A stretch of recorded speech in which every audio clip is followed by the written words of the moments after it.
गणेशपुराणं क्रीडाखण्ड चतुःपञ्चाशत्तमोऽध्यायः। बालचरितम्। कवच भुक्त्वा शुक्लगृहे देवो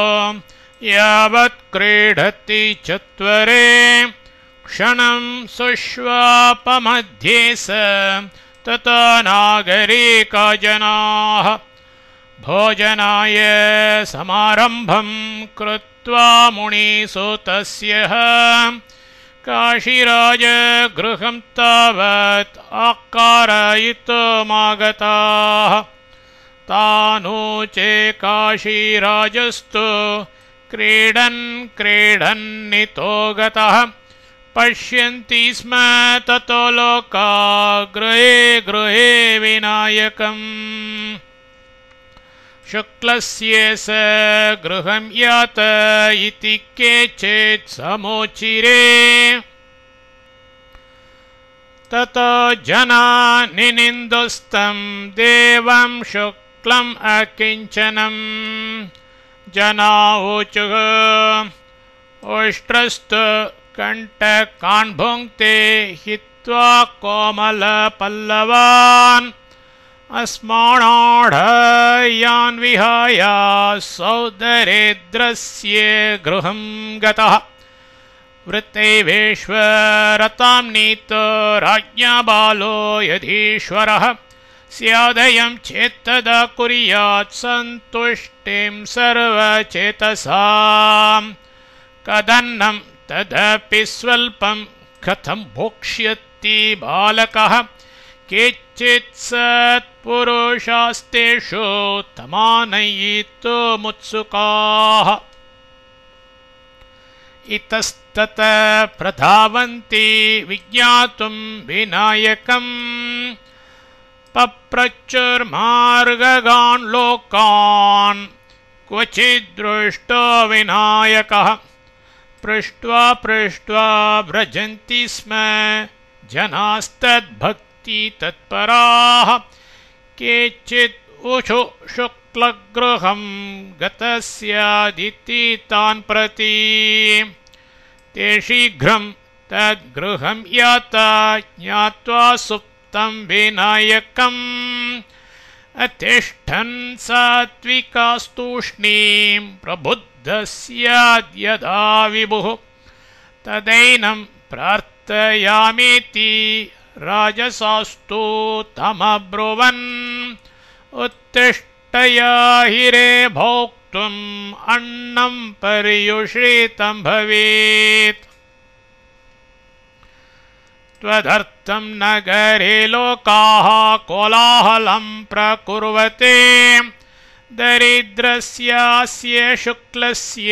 शुक्लभिक्षारतस्य पर्याप्तेश्चास्य भिक्षाय जायते न कदाचन। न जलं कोऽपि पिबति तस्य गेहे कथं भवान् भुक्तवान् कुत्सितं चान्नं कश्यपस्यात्मजोऽपि सन्। केचित्तं विविधैर्वाक्यैर्निनिन्दस्तुष्टुभुः परे। मुनिरुवाच एवं श्रुत्वा सर्ववाक्यम् उवाच कश्यपात्मजः। देव उवाच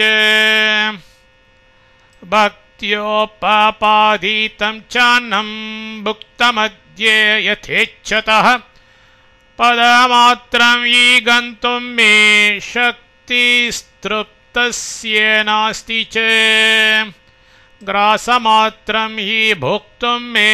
वाञ्छा नास्त्यधुना जनाः। कवच एवं निष्ठुरतां ज्ञात्वा जनास्ते विरसास्तदा ऊचु परस्परं केचित् कर्तव्यं किं हि बालके। सोऽपि विह्वलतां ज्ञात्वा पुरवासी जनस्य एकोऽनन्तत्वमापेदे घटाकाश इव क्षणात् जलकुम्भगतो यद्वत् सवितानेकरूपवान् प्रतिगृहं गतो नाना क्रीडासक्तो भवत् विभुः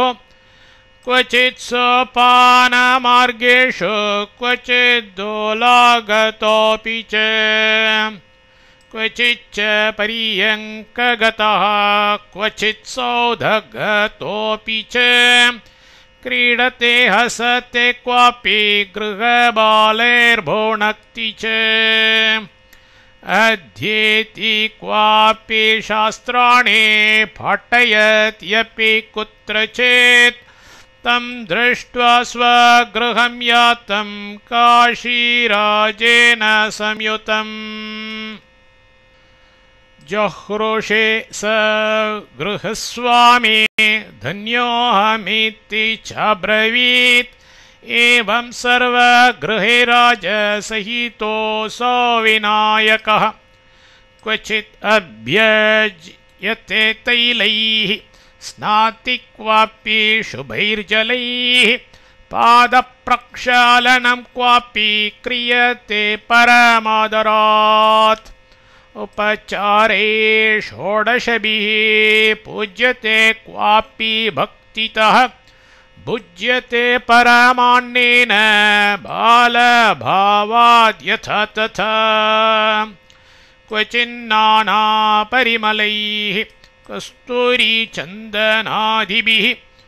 अर्च्यते सुमनोभिश्च नैवेद्यैर्विविधैरपि सेव्यते गृहपत्नीभिः शिशुभिः सेवकैरपि भुक्त्वा यथेष्टं सुष्वापपादसंवाहनादिभिः वेदपरायणरतः क्वापि गानरतस्तु सः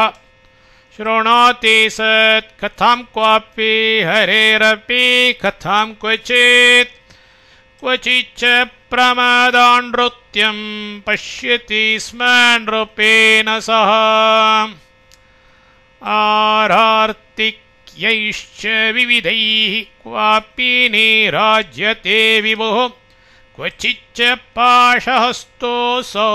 क्रीडते क्षुद्रबालकैः पुराणं वाच्यते क्वापि धर्मशास्त्रं स्मृतिस्तथा एवं सर्वगृहे भुक्त्वा सर्वेषां कामपूरकः यस्य यस्य यथा वाञ्छा तथा तां व्यदधात् विभुः सुप्रसन्नो महादेवो यथा कल्पद्रुमोऽपि च यथा चिन्तामणिकामधेनुर्वाखिलकामदा दीननाथेऽपि यन्नाम कृतं तत्सार्थकं तदा देवदुन्दुभयोनिदुः पुष्पवृष्टिर्गृहे गृहे दृष्ट्वेतं काशीराजा सभ्रान्त ऊचे निजान् प्रति अयं विनायको बालः सन्निधौ मम तिष्ठति स कथं सर्वगृहगः पूज्यते सर्वमानवैः गृहे गृहे तु स कथं तिष्ठत्यत्रापि साम्प्रतं यो मामाकारयति तं वदामि च पुनः पुनः विना विनायकं यामे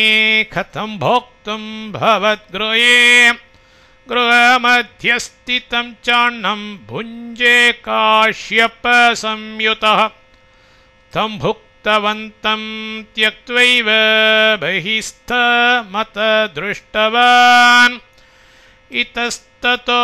ब्रुवन् लोका दृढविस्मितमानसाः नानागृह गतो भुङ्क्ते काशीराज युतो विभुः आकर्ण्यवचनं तेषां हसन्नूचे नृपस्सतान् विना मांस कथं यात भोक्तुं नानागृहाणीति ततो गृहाणि द्वित्रीणि गत्वा राजा हि दृष्टवान् स्वं च कश्यपपुत्रं च भुक्तवन्तं गृहे गृहे एतस्मिन्नन्तरे प्राप्तौ स्नात्वा तौ मुनिसत्तमो भुक्त्यर्थं भ्रममाणौ तौ सनकश्च सनन्दनः पुरे महोत्सवयुतां विनायकमयीं शुभाम् यद्यद्गृहं प्रविशतस्तत्र तत्र विनायकम् पश्यत स्मरतस्तौ तु यातस्म बहिरेव च भुक्तं च भुक्तवन्तं च सुप्तं क्रीडन्तमेव च जपन्तं च पठन्तं च पाठयन्तं च पश्यतः एवं सर्वत्र तं दृष्ट्वा परस्परमथोचतुः न स्थलं भोजनार्थाय दृश्यते तात्र निर्मलम् यावः शुक्लगृहं कर्ता स नानातिथ्यमादरात् इत्युक्त्वा तद्गृहं यातो दृष्टस्तत्रापि काश्यपः अधोमुखौ क्षुधार्तौ तौ यातस्म नगरात् बहिः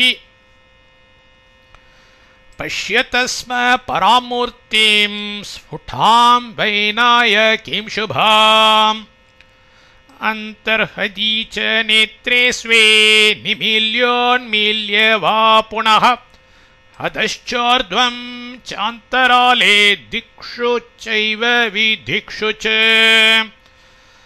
तस्तत्तुस्तौ ततः पश्चात् ध्यानस्थिमितवीक्षणौ क्षणमुद्घाट्य नयने विनायकस्वरूपिणम् परस्परं पश्यति स्म सनकस्तं परोपितम् यं देवं तौ ध्यायत स्म पश्यतस्तं विनायकम् सर्वव्यापी सर्वरूप आविरासीत् तयोः पुरः दशबाहो सिंहगतः सिद्धिबुद्धिविराजितः सुप्रकाशं किरीटं च कुण्डले चाङ्गदे दधत् दिव्यगन्धं च माल्यं च नागं चन्द्रार्धमेव च कस्तूरी तिलकं दिव्ये वसने दशनप्रभे सौम्यतेजा सुमनसां दुष्टानां दुर्निरीक्षणः त्यक्त्वा भ्रमन्तु तत्त्वज्ञो प्रणमेतां विनायकम् बद्ध्वा करपुटं तौ तं तुष्टुवा ते महामती तौ चतुः नित्यमद्वैतमपरं परं ब्रह्म सनातनम् तमेव परया भक्त्या पञ्चभूतात्मकं विभुं चराचर गतः सर्वरूपिणं परमेश्वरं भ्रमन्ति यस्य रोमाञ्च गता ब्रह्माण्डकोटयः सक्कतं स्थवनीयोऽसौ वेदान्तानाम गोचरः आवयोर्वाञ्छितं देव त्वया ज्ञात्वा प्रपूरितम् न वेद्मो मयीमानं ते बालरूपधरस्य भूभारहरणार्थाय काश्यपं रूपमुत्तमम् कवच अन्तर्दधेत्तु तद्रोमो फभयोस्तुवतो पुरः न पश्यतो यदा रूपं तदा तो श्रमवर्जितो प्रासादं परमं कृत्वा मूर्तिं वैनायकीं शुभां ब्रह्मवादित्रघोषैश्च यथा दृष्टं शुभे दिने स्थापयामास तोर्णाम वरदोऽयं विनायकः गणेशतीर्थमिति च तत्र यत्सर उत्तमम् स्थापितं नाम तस्यापि तत्र तत्ख्यातिमागमात् अत्र स्नानेन दानेन गणेशपूजनेन च सर्वान् कामान् अवाप्नोति हित्वा पापं पुरातनम् तत्रेयोर्मुनयः सर्वे देवाश्च सतीईश्वराः दृष्ट्वा सम्पूजितं देवं स्तुत्वा नत्वा ययुः पुनः मुनिरुवाच एवं तौ बालरूपस्य प्रभावं द्रष्टुमागतो दृष्टप्रभावौ सन्तुष्टौ स्वस्थानमापथुः परम् य इदं शृणुयात् भक्त्या बालस्य चरितं शुभम् सर्वान् कामान् अवाप्नोति प्रीत्यं ब्रह्ममयो भवेत् न बालग्रहपीडा स्यात् सर्वत्र विजयी भवेत् न बालग्रहपीडा स्यात् सर्वत्र विजयी भवेत् इति श्रीगणेशपुराणे क्रीडाखण्डे बालचरिते 54तमोऽध्यायः।